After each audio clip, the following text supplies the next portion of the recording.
बिस्मिल्लाहिर्रहमानिर्रहीम नहमदुहु व नुसल्ली अला रसूलिहिल करीम अम्मा बाद। मुअज़्ज़ज़ उलमाए किराम, अज़ीज़ तलबा और दूर दराज़ सुनने वाली मेरी माँ बहनों, हम लोग यहाँ कलकत्ता तकरीबन 1993 से आ रहे हैं, लेकिन अभी इस सफ़र के अंदर हमने देखा कि बहुत सारे मदारिस में जाना हुआ, बहुत सारे मकातिब में जाना हुआ। माशाअल्लाह जो 1993 में हमने तलबा और तालिबात को कुरान शरीफ पढ़ते हुए देखा तो बहुत अफसोस हुआ था। उस वक्त सुना था, बहुत अफसोस हुआ था कि बहुत कुरान शरीफ यानी सही नहीं पढ़ रहे हैं। लेकिन आज पूरा उल्टा हो गया है कि माशाअल्लाह हर जगह कुरान शरीफ बहुत बेहतरीन लहजे के साथ, उम्दा अदायगी के साथ बेहतरीन कुरान शरीफ पढ़ते हैं। और यहाँ के असातिज़ा, यहाँ के उलमाए किराम, यहाँ के क़ुर्रा इज़ाम ने बहुत मेहनत की है। माशाअल्लाह, अल्लाह ताला कबूल फरमावे। और जो इस इदारे के जो कारनामे हैं, इस इदारे में जो 5-6 साल के अंदर जो काम हो रहा है, अल्लाह ताला इसको खूब तरक्की से नवाजे और हम सब को इखलास अता फरमाए। मकातिब के सिलसिले के अंदर हम लोगों ने एक तरतीब बनाई है कि मकतब कैसे पढ़ाया जाए, मकतब किस तरह आसान तरीके से पढ़ाया जाए। उसके लिए तदरीब के लिए लोग हमारे यहाँ आते हैं। हम लोग बच्चों को कहते हैं, उनके माँ बाप को कहते हैं कि आपको घर जाके पढ़ना नहीं है, बिल्कुल आपको मदरसे में, हमारे मदरसे का वक्त है 7 बजे से लेकर 9:30 बजे तक, लेकिन उसके दरमियान में ही पढ़ेंगे।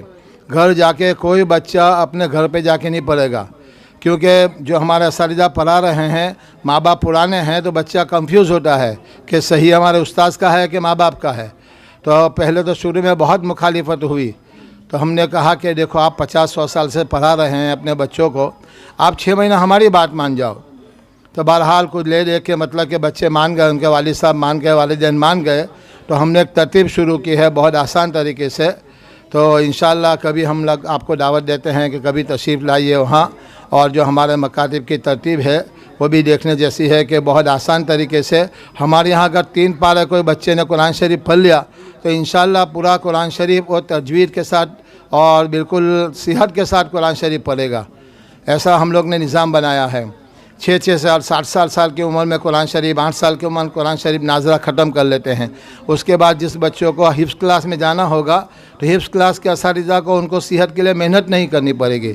इंशाअल्लाह बहुत फ़ायदा होगा। तो हम आप लोगों को भी दरख्वास्त है, अभी आपके राजा बाज़ार के आए थे मुफ्ती मुमताज़ साहब भी बार आए हैं, कारी रूहुल अमीन वहीं पढ़े हुए हैं। तो अभी हमने आखिरी 6-7 साल में आप मकतब कैसे पढ़ाएंगे, मकतब पढ़ने का आसान तरीका क्या होता है, तो हम लोगों ने एक तरतीब बनाई है। तो माशाअल्लाह यहाँ तो एक माहौल बन गया है।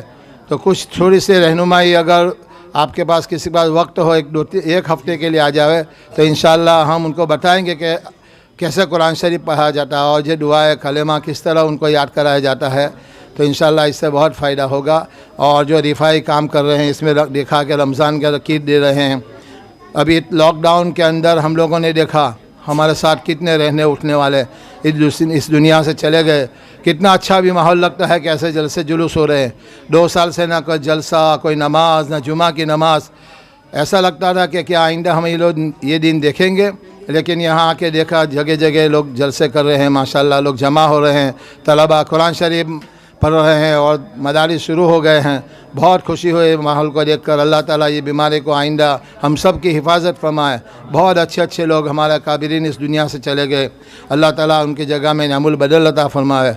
और बहुत खुशी हुई कि नौजवान उलमा ये जो वेलफेयर ट्रस्ट चला रहे हैं, बहुत ज़रूरत है। अभी हिंदुस्तान में 2-3 चीज़ की बहुत ज़रूरत है। मदारिस तो अल्हम्दुलिल्लाह बहुत कायम हो गया, अब इसको पुख्ता और मजबूत बनाने की ज़रूरत है, मजबूत और मुस्तहकम इदारा बनाने की ज़रूरत है।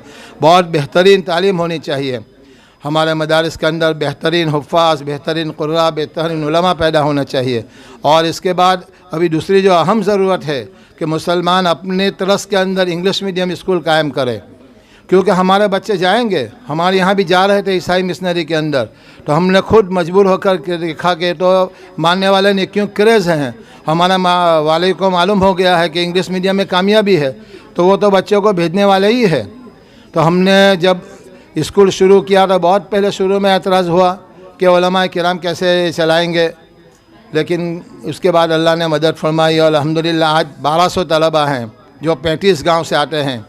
और उसके बाद हमने देखा हम लोग एक छोटी सी डिस्पेंसरी हॉस्पिटल चला रहे थे, एक डॉक्टर था, एक नर्स थी और चला रहे थे। लेकिन देखा कि लोग बहुत मजबूर है, बहुत परेशान हैं, तो हम लोगों ने हॉस्पिटल कायम किया अभी 100 बेड का। तो अल्हम्दुलिल्लाह जो कोरोना के 1 महीने पहले ही शुरू हुआ था, इस कदर लोगों को फ़ायदा हुआ, इस कदर लोग परेशान थे। लोग आते थे, पैसे नहीं हैं, लोग आते थे, ऑक्सीजन नहीं मिल रहा है।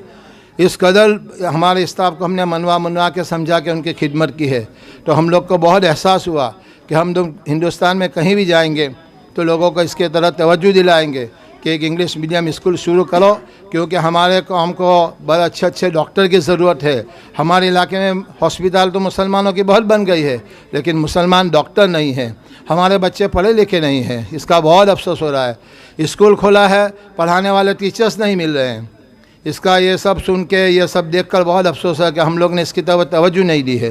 तो बहरहाल जो हो गया, लेकिन अभी हमारे उलमा किराम को और इस ज़िम्मेदारों को, जो बड़े लोग हैं कौम के, जो लीडर है, जो कौम के अच्छे लोग हैं, उनको चाहिए कि हॉस्पिटल बनावे, स्कूल बनावे, क्योंकि कौम को अच्छे डॉक्टर्स, अच्छे इंजीनियर, अच्छे लॉयर, इस सब की ज़रूरत है, अच्छे आर्किटेक्ट की ज़रूरत है।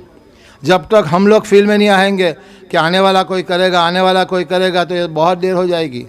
अभी 70 साल हो गए, इसकी तरफ तवज्जो हमने नहीं दी। तो हमारे इलाके में तो हम लोग बार बार कह रहे हैं कि जगह जगह इंग्लिश मीडियम स्कूल कायम करो और जगह जगह हॉस्पिटल करो। हर ज़िले के अंदर एक मुस्लिम हॉस्पिटल होनी चाहिए। मेरे एक दोस्त है यहाँ बिहार के अंदर, सीपोल के अंदर, मुफ्ती उस्मान नाम थे उनके, उस्मानी साहब।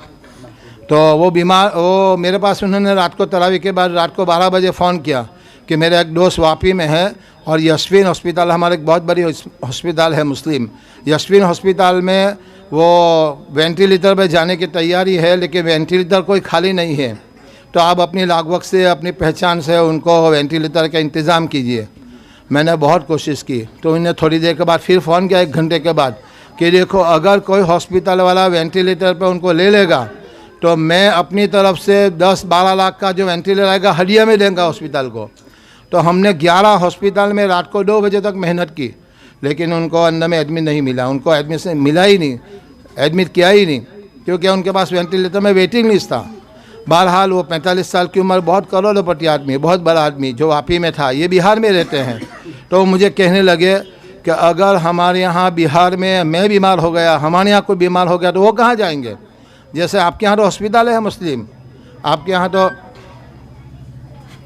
ये हॉस्पिटल होने के बावजूद, मुस्लिम हॉस्पिटल होने के बावजूद वेंटिलेटर पे आदमी को जगह नहीं मिली है।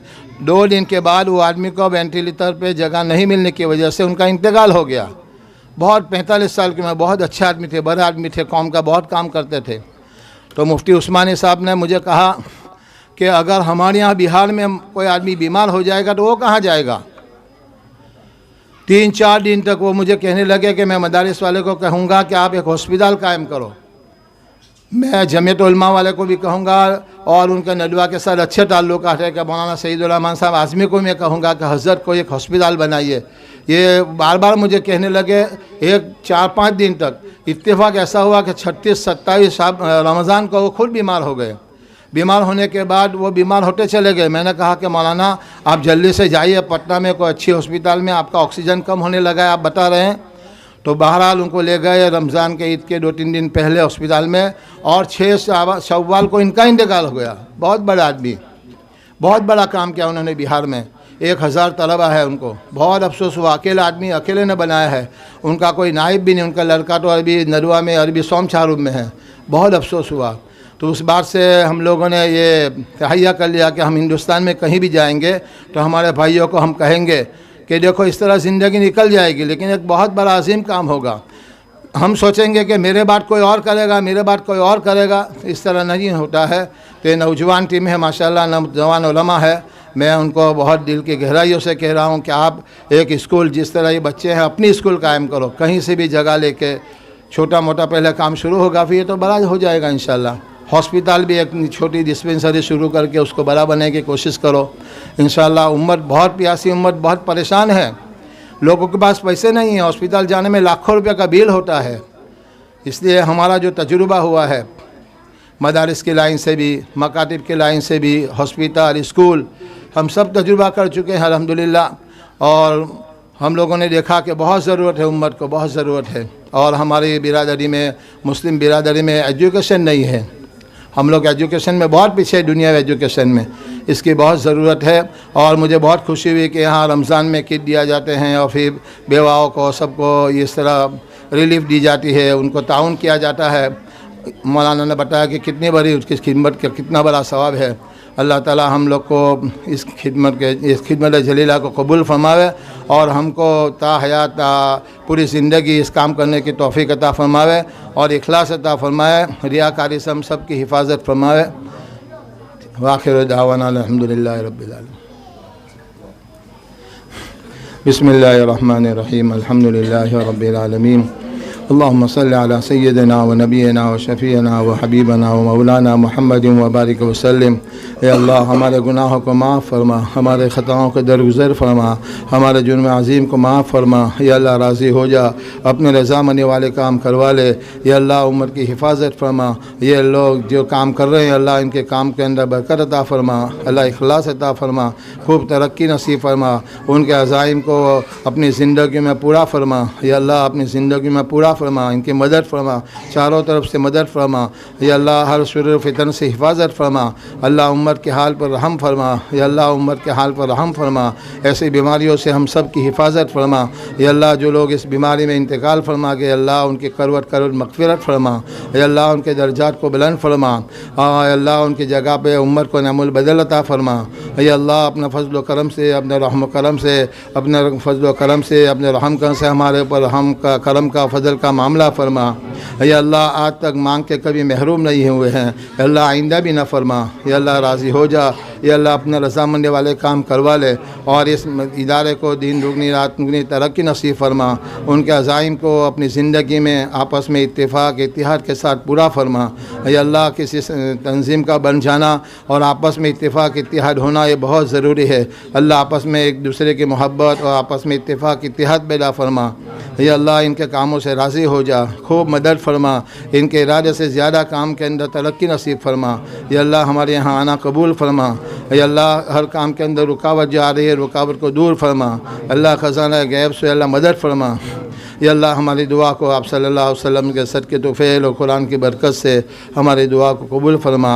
सल्लल्लाहु तआला अला खैर खल्क़िही मुहम्मदिन व आलिहि व अस्हाबिही अजमईन बिरहमतिक या